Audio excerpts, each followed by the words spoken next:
Sonic the Hedgehog movie design to be changed following criticism by Nathan Grayson. The internet, you might have heard, did not love Sonic's recently revealed design for the upcoming Sonic the Hedgehog movie. Now, thank the fury blue heavens, it's going to change. Today, director Jeff Fowler responded to all the criticism on Twitter. "The message is loud and clear," he said. "You aren't happy with the design and you want changes. It's going to happen. Everyone at Paramount and Sega are fully committed to making this character the best he can be." Which is kind of funny they threw in Sega, because apparently wasn't Sega the ones that actually didn't like, for example, the way the eyes looked, but Paramount was like, we're doing it anyways. So okay. As for what that would entail, it's impossible to say. It shouldn't be, but okay. Fans have come up with their own redesigns. Perhaps those will be used as inspiration. Or maybe the filmmakers will just rocket off in their own direction again.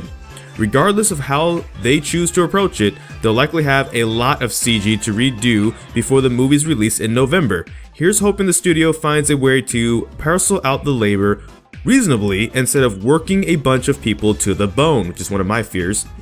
For now, all I can offer is the following advice: less human mouths, not more. Please, for the love of God, not more. And now, I'll just make this quick to close this out, because that's really probably what people care about, is the fact that, yeah, they're going to be redoing the design. And interestingly enough, after seeing the trailer, if I was just to give my own 2 cents, I actually don't mind Jim Carrey's like Robotnik, especially at the end, how they teased a more, I guess, traditional or more standard looking Robotnik at the end, which to me implies that this movie is more of like an origin movie for all characters involved. Like they already have a sequel plan that's going to be more maybe like, you know, Green Hill Zone or something like that. And this is like beforehand, which is why Sonic's shoes aren't even looking like his classic shoes. But the one shot in the, you know, the trailer had like a bunch of like discarded shoes. He still hasn't found the right shoes and stuff like that.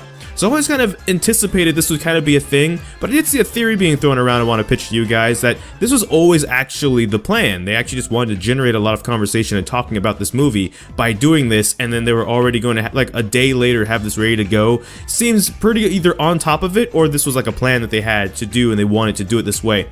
I'll pitch that to you guys to ask you guys, do you think that might be the case, right? Where they're like, hey, this was always like phase 3 of the final parts of releasing this movie, is putting out this trailer, seeing this feedback and be like, we're changing it, but now everybody's like basically talking about it, so here we go.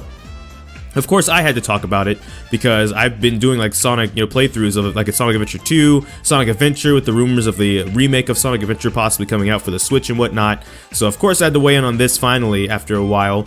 But also I want to pitch one more thing to you guys, and obviously one of the things about this movie that they have to do is they have to zoom out at the very end. And at the very end of the movie is actually Knuckles, and he's the one that's singing Gangster's Paradise as a throwback to like his Sonic Adventure 2 days with the instrumentals and the songs from his levels like Pumpkin Hill and stuff, the rapping Knuckles. I swear they better do that.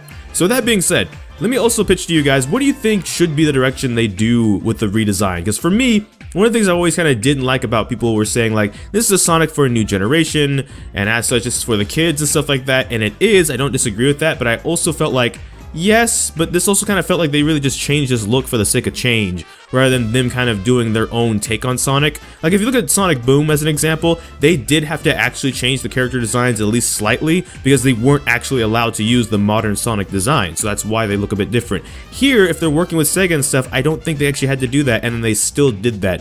But who knows, right? Maybe we'll get more details after the movie comes out a half a year from now. But that's the question I'll pitch to you guys. What do you think about these changes? What do you think about this news, the announcement, and stuff like that? Do you think it's good and whatnot? But that's all from this video from me.